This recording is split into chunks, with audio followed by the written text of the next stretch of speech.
اشہد ان لا الہ الا اللہ وحدہ لا شریک لہ واشہد ان محمدا عبدہ ورسولہ اما بعد فاعوذ باللہ من الشیطان الرجیم بسم اللہ الرحمن الرحیم الحمد للہ رب العالمین الرحمن الرحیم مالک یوم الدین ایاک نعبد و ایاک نستعین اہدنا الصراط المستقیم صراط الذین انعمت علیہم صراط الذین انعمت علیہم غیر المغضوب علیہم ولا الضالین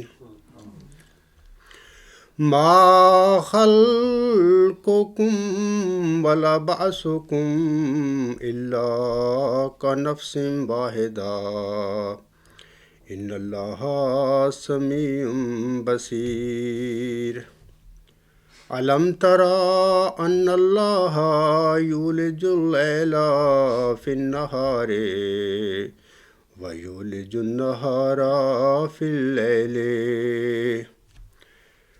وسخر الشمس والقمر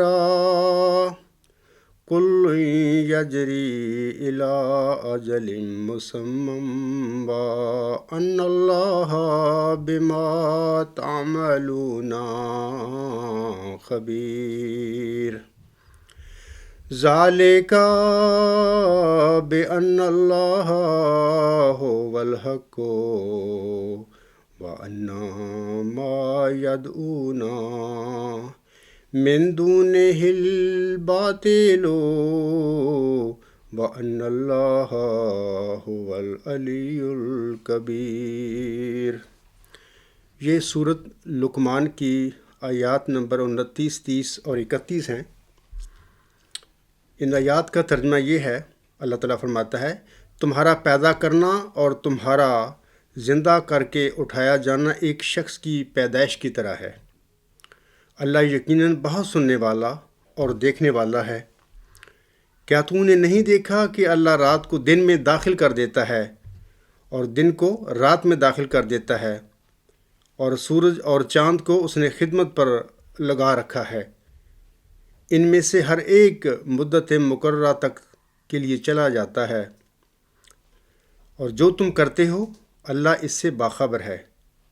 یہ اس لیے کہ اللہ تعالیٰ ہی حق ہے، اور اس کے سوا جن کو تم پکارتے ہو وہ باطل ہے، اور اللہ یقیناً اعلیٰ اور بڑی شان والا ہے۔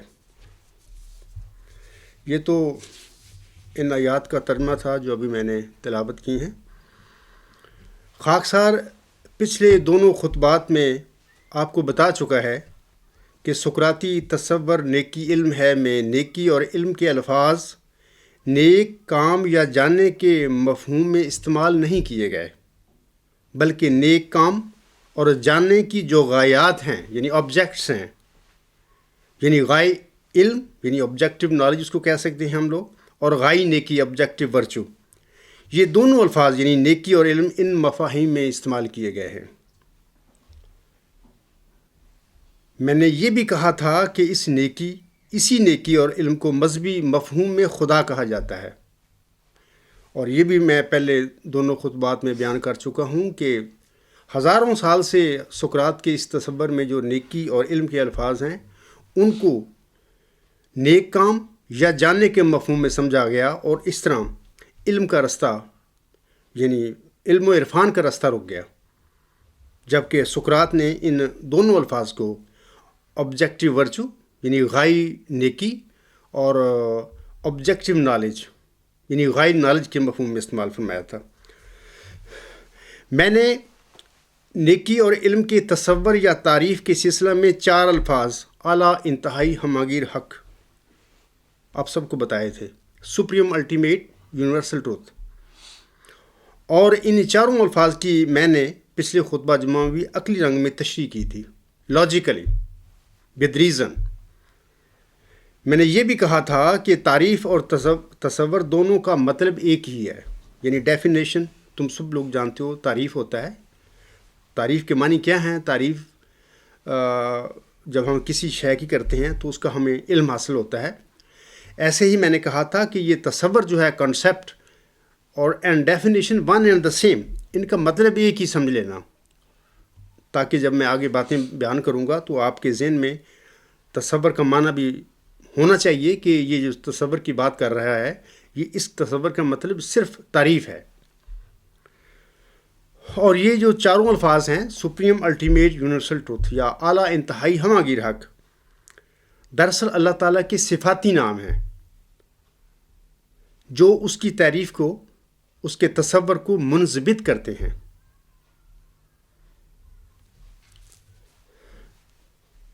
یہ بھی واضح ہے کہ اللہ تعالیٰ کی یہ چاروں صفاتی جو نام ہیں قرآن کریم میں اکٹھے اسی ترتیب سے جس طرح اس عاجز کو بخشے گئے ہیں نہیں ملتے، یہ بھی یاد رکھنا۔ آج میں قرآن کریم کی چند آیات کا ذکر کروں گا جن میں اللہ تعالیٰ نے اپنے انہی صفاتی ناموں کا ذکر فرمایا ہے۔ ویسے جو میرا تھیسس ہے نا، جو ورچوئس گاڈ، اس میں نے اس طریقے سے لکھا ہے کہ پہلا جو میرا چیپٹر ہے the essence of virtue, logically with reason میں نے باتیں کی ہیں نیکی کے متعلق، اور پھر دوسرا چیپٹر اس کا ہے ورچوئس نالج، سقراط کا جو تصور علم ہے جو ہزاروں سال پہلے اس نے دیا تھا، میں نے اس کے متعلق، وہ ایک چیپٹر دوسرا ہے، اس کے متعلق میں نے باتیں کی ہیں، دا ایسنس آف نالج اور وغیرہ وغیرہ بہت ساری باتیں ہیں۔ پھر تھرڈ چیپٹر جو ہے میرا اس تھیسس کا، اس کا عنوان ہے ورچوئس گاڈ، جو مجھ پر الہام ہوا، جس کے متعلق میں نے پچھلے خطبات میں کہا ہے کہ اس کا نام ہے سپریم الٹیمیٹ یونیورسل تھیوری یا مدر آف تھیوریز یا ڈیوائن تھیوری اس کے نام ہے۔ تو میں نے وہ جو تھرڈ چیپٹر ہے اس میں نے یہ جو ساری لاجیکلی بحث ہے دا ایسنس آف ورچو، پہلے چیپٹر میں نے بیان کی، لکھی، اس کو میں نے از روئے قرآن ثابت کر کے دکھایا لوگوں کو کہ یہ باتیں ساری اللہ تعالیٰ نے قرآن مجید میں پہلے ہی الہام فرمائی ہوئی ہیں۔ وہ قرآن جو آنسر پر نازل ہوا تھا اس میں یہ آلریڈی موجود ہیں۔ چونکہ قرآن کریم ایک کتاب مکنون ہے، یعنی ایک چھپی ہوئی کتاب ہے، اس کے مضامین وقت کے ساتھ ساتھ اللہ تعالیٰ لوگوں پر کھولتا ہے۔ جن لوگوں سے، جن انسانوں سے اللہ نے کام لینا ہوتا ہے اور اسلام میں جو خرابیاں پیدا ہوتی ہیں ان کی اصلاح کے لیے ان کو کھڑا کرتا ہے جب اللہ تعالیٰ، تو پھر اللہ تعالیٰ اس قرآن عظیم کا جو آنسر پر نازل ہوا تھا اس کے مضامین اس انسان پر کھولتا ہے۔ اس لیے یہ جو میں نے ورچوئس گاڈ لکھا ہے، جو اللہ نے مجھ پر یہ الہام فرمایا ہے نظریہ، یہ آلریڈی آسم پر جو کلام نازل کیے گا تو اس میں موجود ہے یہ۔ لیکن جیسے کہا جاتا ہے کہ ہر سخن وقت و ہر نقطہ مقام دارد، ہر سخن کی ایک وقت ہوتا ہے اور ہر نقطے کا بھی ایک مقام ہوتا ہے۔ تو یہ قرآن کریم کے جو مضامین ہیں وقت کے ساتھ کھل رہے ہیں۔ ابھی اسی وقت 1500 سال کے بعد، آسم کے 1400 سال بعد ان کی ضرورت تھی کہ قرآن کریم کے ان الفاظ کی مطالب اللہ تعالیٰ کسی بندے اپنے پر کھولتا، اور پھر اس زمانے کی جو مسائل ہیں، اور خاص کر آج کا زمانہ جو علم و عرفان اور فلسفے کا زمانہ ہے، جس میں اللہ تعالیٰ نے چاہا ہے کہ میں اپنے دین کو ادیان باطل پر غلبہ بخشوں، تو اس وقت اللہ تعالیٰ نے پھر ان باتوں کو، ان جو ہیں یہ حقائق ہیں علم و عرفان کے، اس عاجز پر کھولا ہے۔ تو میں چاہتا ہوں کہ بجائے کہ میں پہلے ایسنس آف ورچو کے متعلق بات کرتا رہوں، پھر نالج کے متعلق کروں، پھر ورچوئس گاڈ پہ کروں، میں نے چاہا ہے کہ میں آپ کی آسانی کے لیے ساتھ ساتھ یہ جو لاجیکل بحث ہے میری پہلے چیپٹر میں دا ایسنس آف ورچو میں، نیکی کی ماہیت میں، اس کا جو میں نے آخری چیپٹر میں اس کو از روئے قرآن ثابت کیا ہے، میں اس کے ساتھ ساتھ میں آپ لوگوں کو بتاتا رہوں آپ کی آسانی کے لیے۔ پہلے خطبات میں نے کچھ باتوں کے متعلق میں نے لاجیکل بحث کے ساتھ آپ لوگوں کو بتائی تھی۔ آج میں انہی باتوں کو از روئے قرآن آپ لوگوں کے آگے رکھتا ہوں کہ یہ آلریڈی اس قرآن کریم میں موجود ہیں، ایک لحاظ سے پہلے موجود ہے یہ فلسفہ، میں کوئی نیا فلسفہ نہیں اس لحاظ سے دے رہا، یہ قرآن کریم کا فلسفہ ہے، لیکن یہ اس وقت ضرورت تھی اس فلسفے کو دنیا کی، اور اللہ نے یہ سارے مضامین قرآن کریم کے مجھ پر کھولے ہیں۔ میں آپ لوگوں کو بتاتا ہوں آگے، جیسا کہ نیکی کی تعریف کے سلسلے میں سب سے آخر لفظ جو ہے حق، اس عاجز پر، جو ٹروتھ عاجز پر وہ جو تعریف ہے اس کا جو آخری اور چوتھا لفظ ہے ٹروتھ، سب سے پہلے اس عاجز پر یہ الہام ہوا تھا، سپریم الٹیمیٹ یونیورسل ٹروتھ کے بعد یونیورسل، پھر اس کے بعد الٹیمیٹ، پھر سب سے آخر پہ سپریم کا جو لفظ ہے اس عاجز پر الہام ہوا تھا۔ تو میں آخری لفظ سے اب شروع کر کے آپ لوگوں کو بتاتا ہوں کہ یہ سارے جو الفاظ اللہ تعالیٰ کے صفاتی نام ہیں یہ قرآن کریم میں موجود ہیں۔ اپنی انہی صفاتی ناموں کے متعلق اللہ تعالیٰ فرماتا ہے، مثلا سب سے پہلے میں حق کی بات کرتا ہوں۔ اللہ فرماتا ہے ان اللہ هو الحق المبین، یعنی سورۃ نور کی آیت نمبر 26 ہے، اس کا ترجمہ یہ ہے کہ اللہ ہی حق ہے کھلا کھلا۔ دوسری آیت ذالک بان اللہ هو الحق، سورۃ لقمان کی آیت نمبر 31 ہے، یہ اس لیے کہ اللہ ہی حق ہے۔ پھر تیسری آیت میں دیتا ہوں آپ لوگوں کے آگے، ہنالک الولایات للہ الحق، یعنی سورۃ کہف کی آیت نمبر 45 ہے، وہاں اختیار اللہ کے لیے ہے جو حق ہے۔ چوتھی آیت میں یہ لفظ جو ہے نا ٹروتھ، اس کے متعلق میں بات کر رہا ہوں۔ چوتھی آیت جو ہے ذالک بان اللہ هو الحق، یہ اس لیے کہ اللہ ہی حق ہے، یہ سورۃ الحج کی آیت نمبر 7 ہے۔ یہ تو پہلا لفظ جو آخری لفظ ہے چوتھا حق دا ٹروتھ، اس کے متعلق میں نے آپ کو بتایا کہ قرآن کریم میں یہ آپ جب میرا تھیسس پڑھیں گے یا جو اردو میں غلام مسلم زبان کی کتاب پڑھیں گے اس میں اس کی اور زیادہ بہت تفصیل موجود ہے، میں نے بڑا اختصار کے ساتھ یہ باتیں آپ لوگوں کو بتا رہا ہوں۔ تیسرا لفظ جو ہے جو یونیورسل ہے یا ہماگیر ہے، یہ بھی اللہ تعالیٰ کی ایک صفت ہے۔ اللہ تعالیٰ اپنے اس صفاتی نام کے متعلق فرماتا ہے اللہ نور السماوات والارض، سورۃ نور کی آیت نمبر 36 ہے، یعنی اللہ نور السماوات والارض، اللہ آسمانوں اور زمین کا نور ہے۔ اس میں وہ یونیورسل کا معنی آتا ہے، یعنی اللہ ہماگیر ہے۔ جو زمینوں اور آسمان کا نور ہوگا ظاہر ہے کہ وہ ہماگیر ہی ہوگا، وہ یونیورسل ہوگا۔ دوسری آیت میں آپ لوگوں کے آگے پڑھتا ہوں، وَأَنَّ اللَّهَ قَدْ أَحَاطَ بِكُلِّ شَيْءٍ عِلْمًا، سورۃ طلاق آیت نمبر 13، اور یقیناً اللہ نے ہر چیز کا علم سے احاطہ کیا ہوا ہے۔ سپریم الٹیمیٹ یونیورسل ٹروتھ، یہ وہی نور ہے جس نے پوری کائنات کا احاطہ کیا ہوا ہے، اور یہی علم ہے۔ سقراط نے اسی کو علم قرار دیا تھا، ورچو از نالج، نیکی علم ہے، یعنی اللہ نے علم سے ہر چیز کا احاطہ کیا ہوا ہے۔ تیسری آیت میں آپ لوگوں کو پڑھتا ہوں آگے، انما الہکم اللہ الذی لا الہ الا ہوا واسع کل شیء علما، یعنی سورۃ طہ کی آیت نمبر 99 ہے، تمہارا معبود صرف اللہ ہے جس کے سوا اور کوئی معبود نہیں، اس نے علم کے ساتھ ہر چیز کا احاطہ کیا ہوا ہے۔ بات وہی آ گئی نا، جیسے میں نے کہا ہے کہ سپریم الٹیمیٹ یونیورسل ٹروتھ ہی نیکی ہے، وہی نالج ہے اور وہی گاڈ ہے، اور اسی نے ہر شے کا اپنے علم کے ساتھ احاطہ کیا ہوا ہے۔ چوتھی آیت میں آپ لوگوں کو بتاتا ہوں اس لفظ کے سلسلے میں، اللہ فرماتا ہے انا کل من فی السماوات والارض الا آتی الرحمن عبدا لقد احصاہم وعدہم عدا، سورۃ مریم آیت نمبر 94 اور 95۔ اللہ تعالیٰ فرماتا ہے آسمانوں اور زمین میں جو بھی ہے سب کے سب اللہ کے غلام بن کر آنے والے ہیں، ان سب کو اللہ نے گھیر رکھا ہے اور سب کو پوری طرح گن بھی رکھا ہے۔ اب یہ اس سے کیا ثابت ہوتا ہے؟ وہ کیا ہستی ہے؟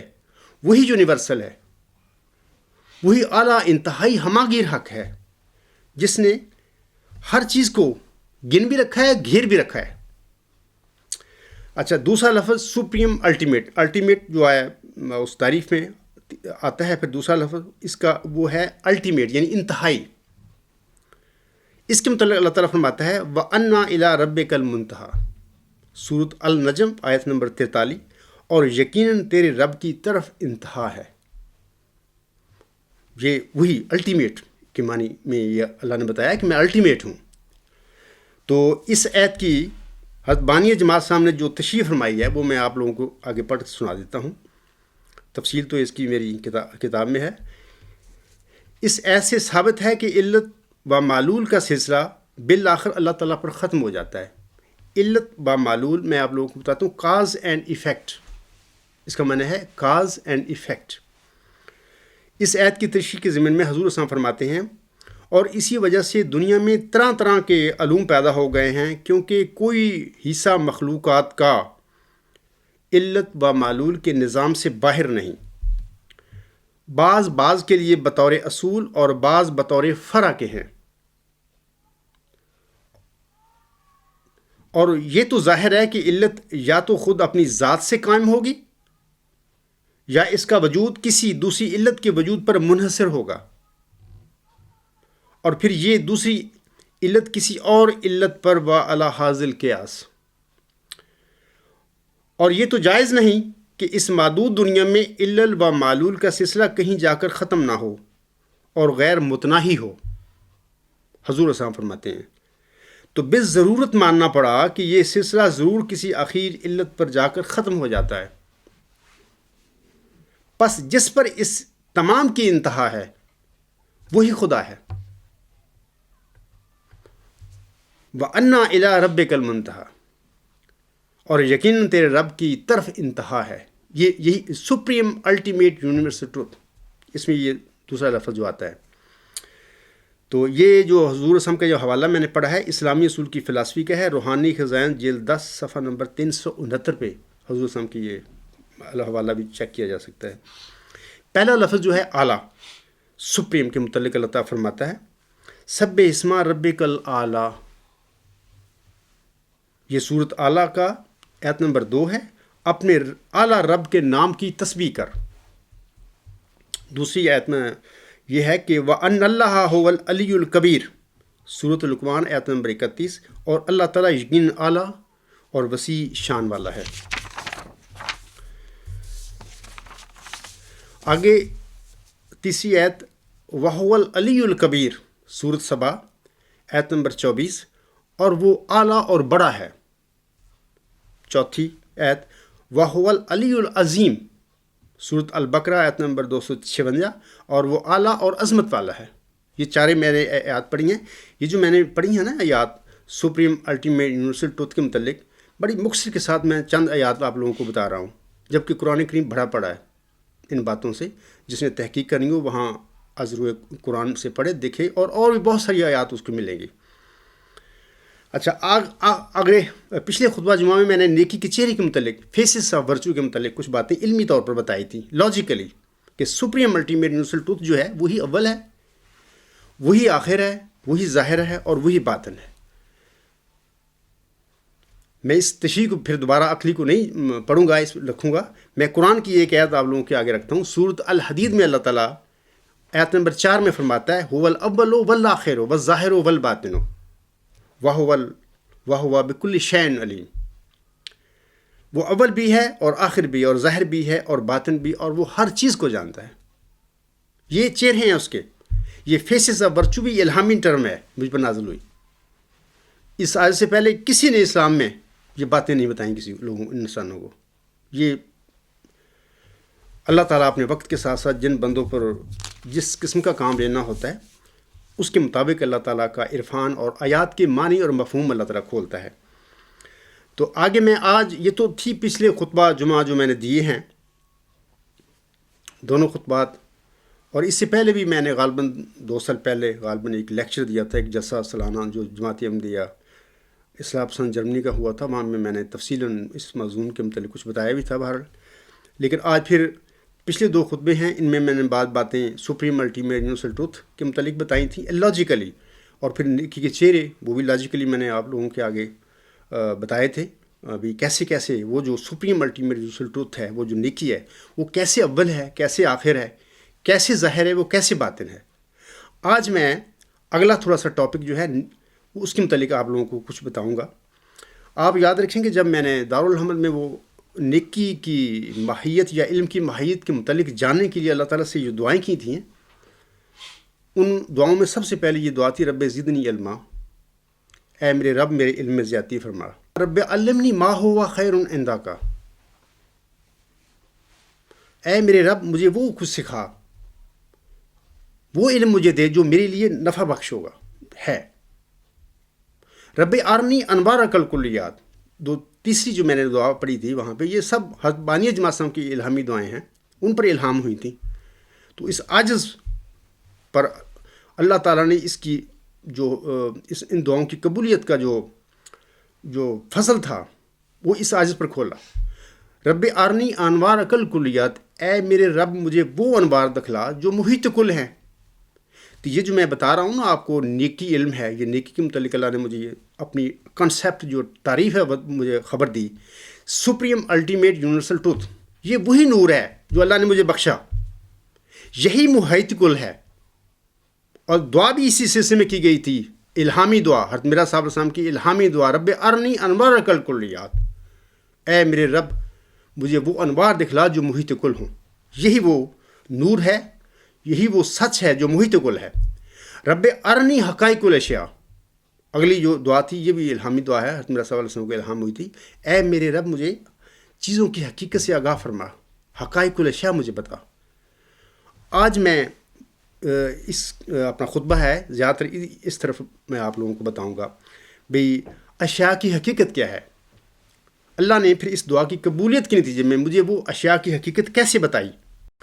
آج میں جو ہے مظاہر جو ہیں یا جو مظہر ہے یا جو چیز ہے، یہ ان کی حقیقت کیا ہے، اس کے متعلق آپ لوگوں کو بتاؤں گا. یاد رکھیں بات کہ یہ جو فینومینل لفظ ہے نا انگلش کا، اس کا معنی اردو ہے مظہر. یہ جو مظہر ہے یہ آپ سمجھ لیں کہ ایک براڈ سینس میں یہ جو اشیاء ہیں ان کے نام ہیں، علمی رنگ میں براڈ سینس میں ہیں. یہ علمی نام جو ہیں چیزوں کے، اس کو وہ ہے فینامینن ایک چیز، اور اس کا جمع ہے مظاہر، یعنی فینامنا یا مظاہر. تو آج میں آپ لوگوں کو یہ چیز ہے کیا، اس کی حقیقت کیا ہے، میں آپ لوگوں کو بتاؤں گا. یاد رکھیں کہ اس کی جو ڈیفینیشن ہے اس مظہر کی، لفظ کی، انگلش میں it is a specific expression اور manifestation having particular form with particular qualities. یہ جو تعریف ہے اس کی فینومینن کی، اور اردو میں اس کی تعریف یہ ہوگی، مظہر کوئی مخصوص ظہور یا عکس ہوتا ہے جس کی اپنی مخصوص صورت اور صفات ہوتی ہیں. میں آپ لوگوں کو بتاتا ہوں کہ مثال کے طور پر جو قلم ہے نا، یہ جو قلم ہے یہ ہے، یا کوئی میز ہے، یہ دونوں دو مختلف قسم کے فینامنا ہیں، مظاہر ہیں. ان دونوں کے لیے دونوں جو صورتیں ہیں مخصوص قسم کی، اور ان کی صورت سے متعلقہ کچھ کوالٹیز ہیں، ان کے ساتھ صفات ہیں. اس کے مطابق یہ جو صورتیں ہیں ان کو ہم نے کچھ مخصوص نام دیے ہیں. وہ نام کیا ہیں؟ ہم میز اور قلم کہتے ہیں اس کو. یہ مخصوص صورتیں ہیں اور ان کی صورتوں کی اپنی مخصوص صفات ہیں ان میں. لیکن یہ بھی یاد رکھیں کہ یہ جو پین اور میں ٹیبل کی بات کر رہا ہوں یا میز اور قلم کی بات کر رہا ہوں، یہ ڈائریکٹ ایکسپریشن نہیں ہے نیکی کے. یہ سب یونیورس جو ہے، یہ سب ہر قسم کے مظاہر اس میں موجود ہیں. خود یونیورس ایک فینامینن ہے، ایک مظہر ہے. لیکن یاد رکھیں یہ جو مثالیں آپ کو میں دے رہا ہوں میز اور قلم کی، یہ ڈائریکٹ ایکسپریشن نہیں ہے نیکی کا. نیکی means supreme ultimate universal truth, اس کا ڈائریکٹ نہیں ہے، بلکہ آگے یہ ایک لاتعداد اننمبربل مرکب ہے اور مظاہر کا. اور پھر جیسے میں نے حضور صلی اللہ علیہ وسلم کا حوالہ بھی پڑھا ہے کہ یہ جو علت و معلول کا جو سلسلہ ہے بالآخر نیکی پر ختم ہوتا ہے. سپریم الٹیمیٹ یونیورسل ٹروتھ اس کو کہتے ہیں. وہ نیکی ہے، وہی خدا ہے، اس پہ ختم ہو جاتا ہے. اور اسی کے متعلق میں نے پچھلے خطبہ جو بھی عرض کیا تھا کہ آنس میں فرمایا کہ ہمارے اور ہمارے خدا کے درمیان 70,000 واسطے ہیں. اس کا مطلب بھی یہ ہے کہ 70,000 کاز اینڈ ایفیکٹ کے بعد ہمارا رب کا چہرہ آتا ہے. وہ ہم سے پوشیدہ ہے. میں نے پچھلے خطبہ میں تفصیل بتا دی تھی، میں اب ادھر نہیں جاؤں گا. تو میں کہہ رہا تھا کہ جو میز اور قلم ہے یہ ڈائریکٹ ایکسپریشن نہیں ہے نیکی کے. اس آگے یہ ایک لاتعداد جو مظاہر ہیں اس کا مرکب ہے. تو اسی طرح یہ تو ہے نا میٹیریل تھنگس ہیں، مادی چیزیں ہیں. اسی طرح امیٹیریل جو فینامنا ہیں، جو چیزیں ہیں، مثلا ہوا کو ہم نہیں دیکھ سکتے اور خوشبو اس کو نہیں دیکھ سکتے، اور ایتھر ہے جس کے متعلق کہا جاتا ہے کہ یہ کچھ بھی نہیں ہے، باہر وہ ایتھر ہے، تسلیم کیا جاتا ہے سائنسسٹ کی نظر میں، وغیرہ وغیرہ، آگے انرجی وغیرہ سب کچھ ہم لوگ نہیں دیکھ سکتے. یہ سارے امیٹیریل یا غیر مرئی جن کو ہم دیکھ نہیں سکتے، یہ وہ سارے مظاہر ہیں. میں آپ لوگوں کو بتاتا ہوں، یہ بھی یاد رکھیں کہ یہ نیکی ہمیشہ ہے، وہ ختم نہیں ہو سکتی. یہ جتنے مظاہر ہیں، کائنات ہے، کائنات میں پائی جانے والی تمام اشیاء جو ہیں، یہ مظاہر ہیں، وہ سارے میں نے پہلے خطبہ میں بتا چکا ہوں، یہ فانی ہیں. نہ یہ سپریم ہیں، نہ یہ الٹیمیٹ ہیں، نہ یہ یونیورسل ہیں، نہ یہ ٹروتھ ہیں. یہ جھوٹ ہے، فالسوڈ ہے. اور یہ سب جو ہیں مظاہر، یہ فانی ہیں. لیکن نیکی جو ہے لا فنا ہے، لا فانی ہے، اس پر کوئی موت نہیں. جب آپ سوچیں گے تو چاریں الفاظ جو ہیں سپریم الٹیمیٹ یونیورسل ٹروتھ، آپ کو اس ٹروتھ کی طرف لے جائیں گے جس نے سب کچھ بنایا، جو ہمارا خالق ہے. اور آپ کو پتہ چل جائے گا کہ وہ ہر قسم کی فنا، تخریب، ہلاکت کا مقابلہ کرتا ہے، بلکہ ہلاک کرتا ہے، خود لافانی ہے. اور یہ جو میں نے ابھی بتایا ہے، میز اور قلم کی مثال آپ کو بتائی ہے کہ اس کی ایک مخصوص صورت ہوتی ہے، اور صورت سے متعلقہ اس کی ایٹریبیوٹس ہوتی ہیں، اس کے ساتھ صفات ہوتی ہیں. یہ مظاہر کی میں ڈیفینیشن بھی کی ہے، بتایا آپ لوگوں کو. اب تھوڑا سا میں آپ تفصیل سے بتاؤں گا کہ کیسے یہ صورت اور صفات جو ہیں یہ کیسے پائی جاتی ہیں مظاہر میں. اور یہ بھی یاد رکھیں کہ یہ ڈیپینڈیبل ہیں. صورت اور صفات جو ہیں کسی مظہر کی بھی، وہ دونوں ایک دوسرے پر ڈیپینڈ ہوتی ہیں. جبکہ یہ یاد رکھیں جو نیکی ہے وہ انڈیپینڈنٹ ہے، وہ غنی ہے، وہ کسی پہ اپنے وجود کے لیے ڈیپینڈ نہیں کرتی.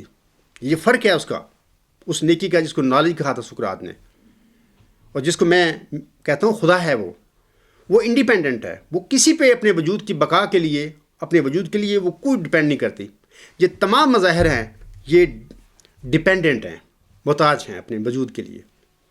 تو میں بات کر رہا تھا یہ جو مظاہر ہیں ان کی صفات اور صورت کے متعلق. میں تھوڑی سی آپ لوگوں کو اس کے متعلق تھوڑی سی تشریح کر دیتا ہوں. مثال کے طور پر آپ دیکھ رہے ہیں کہ یہ لکڑی کا ایک ٹکڑا ہے، یہ لکڑی ہے، ایک مظہر ہے، فینامنن ہے. اچھا، اس کی صورت ہے، آپ دو دیکھ رہے ہیں، اس کی صورت ہے، خاص ایک صورت ہے، اور اس صورت سے متعلقہ اس کی کچھ ایٹریبیوٹس ہیں، صفات ہیں، وہ جو اس کی کوالٹیز ہیں. میں آپ لوگوں کو بتاتا ہوں کہ فرض کر لیں یہ اس کی کوالٹیز کیا ہیں، اس کی صفات کیا ہیں اس لکڑی کی. کہ مثال کے طور پر یہ لکڑی جو ہے اس کا رنگ براؤن ہے، بھورا ہے، یہ اس کی ایٹریبیوٹس ہے. اور یہ لکڑی سخت ہے، ہارڈ ہے، یہ بھی کوالٹی ہے اس کی. اور یہ وزنی ہے، یعنی اس کا بھاری جو ہے، یہ بھاری ہے نا، اس کا وزن ہے. تو یہ تینوں جو میں آپ لوگوں کو بتا رہا ہوں، یہ جو ایٹریبیوٹس، کوالٹیز ایک فینامنن کی بتا رہا ہوں. ایک لکڑی، ایک ٹکڑا ہے میرے ہاتھ میں، اور اس کی صورت ہے، اور یہ اس کی صورت جو ہے اور اس کی جو صفات ہیں ایک دوسرے پر ڈیپینڈ کرتی ہیں. میں آپ لوگوں کو کہتا ہوں کہ فرض کریں آپ اپنے ذہن میں یہ تصور کر لیں کہ صورت نہیں ہے، تو تم ختم کر دو اپنے ذہن. یہ سب چیزیں تھوڑا سا ڈیفیکلٹ ہیں، یہ فلاسفی ہے. اپنے ذہن میں سوچیں کہ اس کی صورت ختم ہو گئی. جب آپ اس کی صورت ختم کریں گے، فارم کو ختم کریں گے، اس کے ساتھ ہی جو اس کی ایٹریبیوٹس ہیں، یعنی وہ ایٹریبیوٹس کیا ہیں، مثلا اس کا بھاری پن، اس کا جو براؤن نیس ہے، اس کا وہ ایک صفت ہے. ایک ہارڈنیس ہے اس کا، بھاری پن، اس کا براؤن ہونا اور بھورا ہونا، اور سخت پن جو ہے، یہ جو اس کی صفات ہیں. جب آپ اپنے ذہن میں اس کی صورت کو ختم کریں گے تو آپ دیکھیں گے تو وہ صفات بھی چلی جائیں گی، وہ کچھ بھی نہیں رہے گا. اگر آپ اپنے ذہن میں، اپنے مائنڈ میں یہ اس کا بھورا پن، اس کا بھاری پن اور اس کا سخت پن جب ختم کریں گے، مثلا ختم کر دیں، تو اس کے ساتھ یہ صورت بھی ختم ہو جائے گی، اس کی نہیں رہے گی. دس مینس کہ کوئی بھی فینامن ہے اس دنیا میں، کائنات میں، یا خود کائنات جو ہے، ان کی صفات اور ان کی صورت جو ہے یہ ایک دوسرے پر ڈپینڈیبل ہے. اگر ایک ہے اس کو ہونے کے لیے اس کی دوسرے کی ضرورت ہے. اگر ایک ہے تو دوسرا ہو سکتا ہے. اگر دوسرا نہیں ہے تو پہلا صورت بھی نہیں ہو سکتی. اگر صفات نہیں ہے صورت بھی نہیں ہو سکتی. اور اگر صورت ہے تو صفات بھی ہو سکتی ہیں. صورت کے بغیر صفات میں نہیں ہوگی. یہ تھوڑا سا ایک ذہن سے تعلق رکھنے والی چیزیں ہیں، مائنڈ سے متعلق رکھنے والی چیزیں ہیں. تو میں اس لیے ایک لکڑی سے ٹکڑے کے مثال دے کر آپ لوگوں کو سمجھائی ہے کہ کسی بھی فینامنن کی جو صورت ہوتی ہے اور اس کی صفات ہوتی ہیں دونوں ایک دوسرے کی محتاج ہیں، ڈیپینڈنٹ ہے یہ. جبکہ نیکی جو ہے جس کی میں بات کر رہا ہوں، خدا کی بات کر رہا ہوں، وہ انڈیپینڈنٹ ہے، وہ کسی کا محتاج نہیں ہے، اپنے وجود کے لیے خود ہے. آگے میں تفصیل انشاءاللہ آپ کو بتاتا ہوں. ایک اور مثال دے کے آپ لوگوں کو کہ دیکھیں یہ جو مظاہر ہیں، یہ لکڑی میں آپ کو مثال دی ہے میں نے، یہ جو مظاہر ہیں یہ ان مظاہر کا منبع کیا ہے؟ What is the sources of these phenomena. اور یہ صورتیں یہ جو ہیں یہ مخصوص صورتیں کہاں سے آتی ہیں؟ میں آپ لوگوں کو اب تھوڑا سا اس کے متعلق بتاؤں گا. اور یہ یاد رکھیں میں نے بتا دیا آپ لوگوں کو، یہ جو سارے جو مظاہر ہیں یہ ڈیپینڈنٹ ہیں، اور جو نیکی ہے ان کو ظاہر کرتی ہے، جس کی تفصیل میں پچھلے خطبہ جمعہ میں بتا چکا ہوں، وہ انڈیپینڈنٹ ہے. وہ ان مظاہر کو ظاہر کرتا ہے، ایکسپریس کرتا ہے. یہ سب اس کا ایکسپریشن ہے. جبکہ یہ جو مظاہر ہیں ڈیپینڈنٹ ہیں اس کے، جبکہ نیکی جو ہے سپریم الٹیمیٹ یونیورسل ٹروتھ جو ہے وہ انڈیپینڈنٹ ہے. تو یہ سارے مظاہر اس کے محتاج ہیں نیکی کے اپنے وجود کے لیے، جبکہ سپریم الٹیمیٹ یونیورسل ٹروتھ کسی کا محتاج نہیں ہے، وہ انڈیپینڈنٹ ہے. اگر نیکی چاہے، یاد رکھیں کہ کوئی فینامنن ختم ہو جائے تو فوراً کون کے ساتھ وہ ختم کر دے گا، کیونکہ فینامنا کا وجود ہی اس کے پر ڈیپینڈ کرتا ہے نیکی کے. میں آپ لوگوں کو ایک چھوٹی سی وضاحت کے لیے مثال دیتا ہوں. یہ جو مثال جو میں دوں گا یہ مثال ہے معدود وز معدود، یعنی معدود کے بامقابلہ معدود. یہ سارے فینامنا معدود ہیں، فنٹس ہیں، یہ تھنگس ہیں، معدود ہیں. جبکہ نیکی یاد رکھیں سپریم الٹیمیٹ یونیورسل ٹروتھ لا محدود ہے، انفینٹ ہے. وہ اس کی ہم مثال بھی نہیں دے سکتے. لیکن چونکہ میں نے آپ لوگوں کو کچھ سمجھانا ہے، سمجھانے کے لیے میں اس فینامنا میں سے ایک مثال آپ لوگوں کو دوں گا. صرف مثال کے لیے میں دے رہا ہوں، جبکہ نیکی کی مثال بھی نہیں دی جا سکتی. اس کی کوئی مثال ہو اس جیسا ہی کچھ نہیں ہے تو مثال کیسے دیں. لیکن میں آپ کو سمجھانے کے لیے معدود بامقابلہ معدود کی میں آپ لوگوں کے آگے مثال دیتا ہوں. مثال کے طور پر پانی آپ لوگ سب جانتے ہیں پانی کیا ہے.